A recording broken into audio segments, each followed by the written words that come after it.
झारखंड के पाकुड़ जिले के एक छोटे से गांव में बहुत से परिवार रहते थे।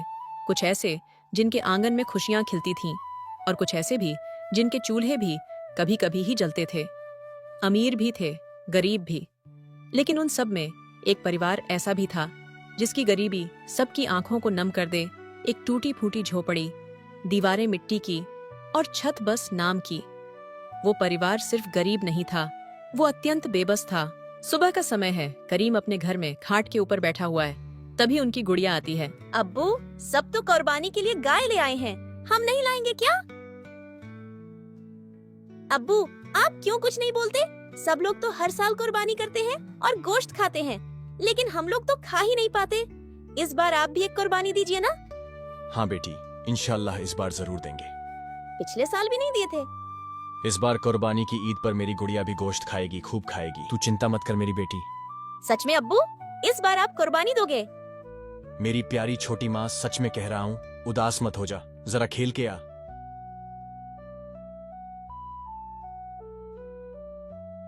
गुड़िया तो इन दिनों हर वक्त बस कुर्बानी की बात करती है और मेरी हालत ये है कि कुछ कर पाने की ताकत ही नहीं। इन मासूम बच्चों को मैं क्या समझाऊं। उसी वक्त उनकी पत्नी पास आ जाती हैं। इतना उदास क्यों बैठे हो, क्या हुआ है? अब क्या बचा है, जब किस्मत ही साथ न दे तो फिर क्या हो सकता है। कुछ दिनों से देख रही हूँ तुम्हारा मन बहुत उदास रहता है। ऐसे चुपचाप खुद को तकलीफ मत दो, मुझसे भी तो कुछ कहो। सबकी कुर्बानी देखकर गुड़िया मुझसे भी पूछती है, अब्बू हमारे घर में कुर्बानी क्यों नहीं होती। मैं उसे कुछ जवाब नहीं दे पाता। उसके जन्म के बाद से इस घर में कभी कुर्बानी होती ही नहीं देखी मेरी गुड़िया ने। तुम सच कह रहे हो, गुड़िया भी मेरे पास आकर पूछती है, लेकिन मैं उसे कुछ समझा नहीं पाती। ईद के दिन सब लोग खाते और हंसते खेलते हैं, खुशियां मनाते हैं। मेरी गुड़िया भी उन खुशियों का थोड़ा सा हिस्सा बनना चाहती है, लेकिन वह तो कुछ कर भी नहीं सकती। अब अच्छा नहीं लग रहा है, जरा बाहर जा रहा हूँ, देखता हूँ कोई और रास्ता निकल सकता है या नहीं। इस तरह हाथ पैर समेटकर चुपचाप बैठे रहने से कोई फायदा नहीं होगा। ठीक है, जाओ और देखो कि क्या कर सकते हो।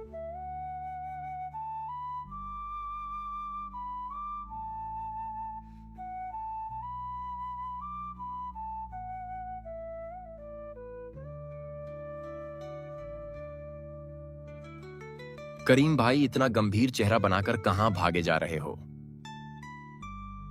तुम्हें देखकर लगता है जैसे सारी दुनिया की चिंता सिर्फ तुम्हारे ही कंधों पर हो। बड़े मायूस लग रहे हो। सब खैरियत है ना? भाई मुझे भी ऐसा ही लगता है। ये गरीबी भरी किस्मत जैसे मेरे गले की फांस बन गई है। ऐसे क्यों कह रहे हो भाई? क्या हुआ है, मुझे जरा खुलकर बताओ। भाई साहब देखिए ना, मेरी ज़ैनब को कई साल हो गए, आज तक कभी एक बार भी कुर्बानी का गोश्त नसीब नहीं हुआ। बच्ची बस थोड़ी सी खुशी चाहती है। कहती है, अब्बू इस बार कुर्बानी देखूंगी, गोश्त खाऊंगी। लेकिन मैं क्या करूं, मैं तो इतना भी नहीं कमा पाता कि एक बकरी ले सकूं। ऊपर से सर पर कर्ज का बोझ है। अब आप ही बताइए, एक बाप अपनी बेटी की मासूम ख्वाहिश पूरी न कर पाए तो उससे बड़ा मजबूर कौन होगा। बिल्कुल यही तो बात है। अगर तुम चाहो तो मेरे साथ शहर चल सकती हो। ईद के दिन ही मैं शहर जाऊंगा और उसी शाम लौट भी आऊंगा। आखिरकार ईद मनाने के लिए शहर क्यों जाएंगे? अरे भाई, तुम तो कुछ भी नहीं जानते। मैं तुम्हें बता रहा हूं, जो लोग शहर में रहते हैं वे एक दूसरे की कुर्बानी में मदद नहीं करते। वहां वैसे भी ज्यादा लोग नहीं होते, इसीलिए हम जैसे गांव के लोग जब उनकी मदद करते हैं तो बदले में थोड़ा गोश्त और कुछ पैसे मिल जाते हैं। मैं हर साल यही करता हूं, इसलिए देख लो, ईद के दिन मैं घर पर नहीं रहता। इसीलिए कह रहा हूं, चलो मेरे साथ। ठीक है भैया, घर जाकर बीवी से बात करता हूँ, फिर बताता हूँ। ठीक है, तब वही करो।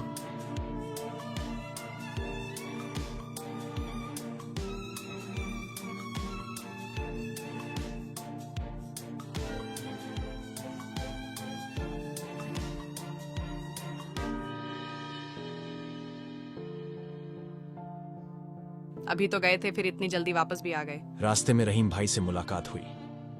भाई कह रहे थे कि अगर उनके साथ शहर जाकर लोगों की कुर्बानी में मदद करूं तो वहां से गोश्त और कुछ पैसे दोनों मिल जाएंगे। सच में? तुमने क्या कहा? मैंने अभी तक कुछ नहीं कहा है, लेकिन सोच रहा हूं कि जाऊं क्या कहूं। हर साल तो गांव में लोगों की कुर्बानी में मदद करता हूं, लेकिन देखो ना, जब कुर्बानी खत्म हो जाती है तो जैसे कोई पहचानता ही नहीं। ऐसे ही दूर दूर रहते हैं और काम के बदले में थोड़ा सा गोश्त देना भी जैसे बहुत भारी पड़ता है उनके लिए। तुम जो ठीक समझो वही करो, मुझे कोई आपत्ति नहीं है। आखिर तुम जो भी कर रहे हो सब तो परिवार के लिए ही कर रहे हो। ठीक है, तो मैं कल शहर जा रहा हूँ, लेकिन तुम जरा बेटी का ख्याल रखना, अभी उसे कुछ मत बताना। तुम्हारी जाने की बात सुनकर मैं बच्ची को संभाल पाऊंगी कि नहीं? ठीक है, तब मैं एकदम सुबह सुबह निकल जाऊंगा।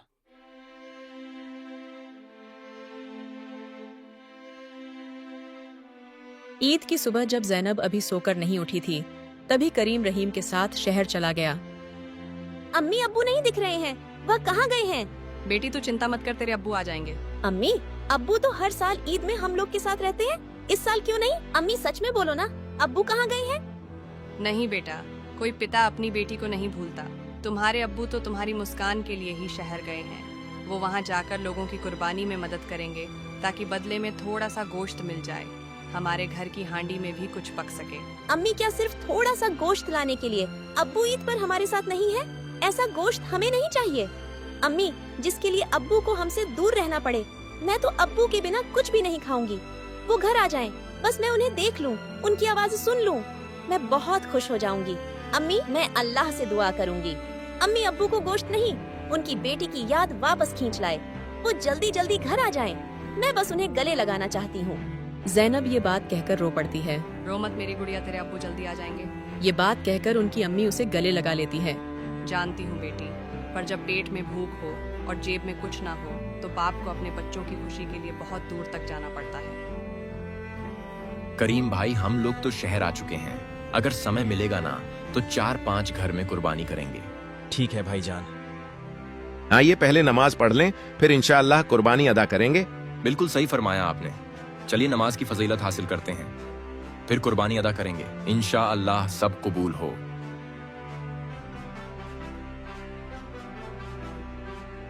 इधर गांव में जैनब दूसरे के यहाँ कुर्बानी देखने जाती है।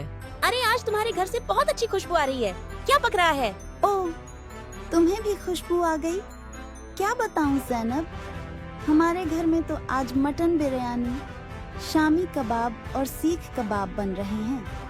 तुम्हारे जैसे लोग तो शायद नाम ही सुने होंगे, खाए कहाँ होंगे? शबनम ऐसे ना बोलो। वैसे भी ईद पर असली मजा तो होता है।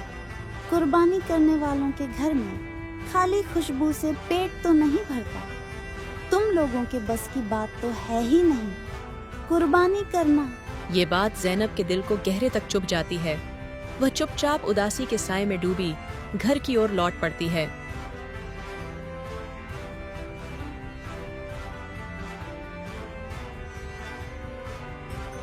क्या हुआ, मेरी बच्ची सहेली से मिलकर आई, फिर चेहरा ऐसे क्यों लटका हुआ है? अम्मी आज शबनम ने बहुत बुरा बोला। मैंने बस ये पूछा था कि उनके घर से इतनी अच्छी खुशबू आ रही थी, क्या बना रही हो? तो वो ताना मारने लगी। क्या कहा उसने? कहने लगी कि हमारे जैसे लोग तो सिर्फ खुशबू से ही पेट भरते हैं, असली मजा तो कुर्बानी करने वालों के घर में होता है। और बोली कि शामी कबाब बिरयानी शायद हमने कभी खाए ही नहीं होंगे। अरे मेरी गुड़िया, खाने के नाम पर किसी का दिल दुखाना अल्लाह को बिल्कुल पसंद नहीं। हमें भले कुर्बानी नसीब न हुई इस बार, लेकिन हमारी नियत पाक है और अल्लाह नियत देखता है, हैसियत नहीं। तो क्या गरीब होना गुनाह है अम्मी? नहीं बेटी, गुनाह तो वो है जो किसी गरीब को उसके हालात के लिए ताना मारे। हमारा दिल साफ है और यही सबसे बड़ी दौलत है।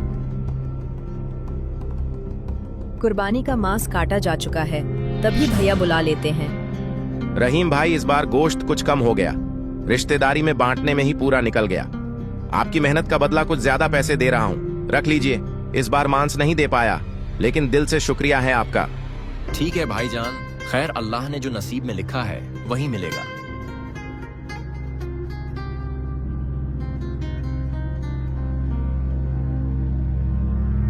रहीम भाई, गोश्त चाहिए मुझे। पैसे तो हर रोज कुछ ना कुछ कमा लेते हैं, लेकिन आज मेरी बच्ची भूखी है। सुबह से बस यही पूछ रही है, अब्बू इस ईद पर भी गोश्त नहीं मिलेगा। ठीक है भैया, मैं तुम्हारा दर्द समझ रहा हूँ, लेकिन क्या करूँ, जो नसीब में लिखा होता है वही होता है। एक काम करो, आज तुम ही चले जाओ, मैं यहीं रुक जाता हूँ। जाते वक्त बाजार से अपनी बच्ची के लिए गोश्त ले लेना, तुम्हारे पास तो पैसे हैं। ठीक है, चलता हूँ, तब अपना ख्याल रखना।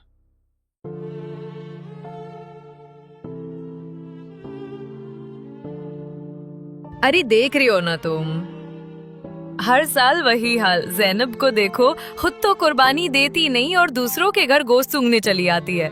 हाँ बे बहन, आज फिर वही हुआ। हमारी पड़ोसन शबीना के घर चली गई थी कुर्बानी के वक्त, और शबीना ने सीधा कह दिया, तुम्हारे जैसे मुफ्तखोरों के लिए ये कुर्बानी नहीं है। फिर क्या, बेचारी मुंह लटका के वापस लौट आई। माँ को ख्याल भी नहीं बेटी किस किस घर में जाती है, ये बेचारी नहीं बेशर्म है। अरे खुद की औकात देखनी चाहिए ना। कुर्बानी तो दूर, नमक तेल भी मांग के चलता है इनका घर। एक बात कहूँ, इन जैसे लोगों को तो कुर्बानी के दिन घर से बाहर नहीं निकलना चाहिए। ना दिल है देने का, ना औकात, बस पेट है औरों की थाली ताकने का।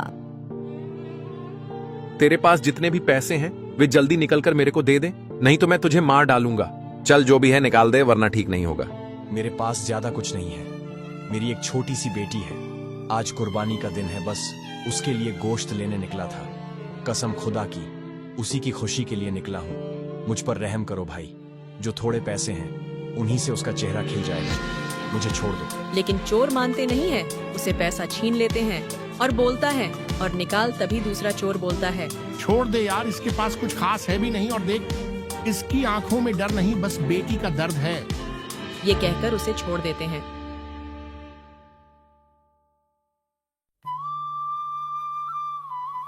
रास्ते में कुछ चोर करीम से पैसे छीन लेते हैं, लेकिन करीम ने अपने पैसे 2 हिस्सों में बांटकर रखे थे। एक हिस्सा बच जाता है। भाई मटन कैसे दिए? 600 रुपए किलो। बाजार में एक आदमी करीम को गोश्त खरीदते हुए देखते हैं और आकर बोलते हैं, मैं तुम्हारे को 1 सप्ताह से ढूंढ रहा हूँ। मेरा जो बकाया पैसा था वह जल्दी मेरे को दो। जितने भी पैसा थे उनको वो दे दिए और बिना गोश्त लिए वो घर की ओर चल पड़ते हैं।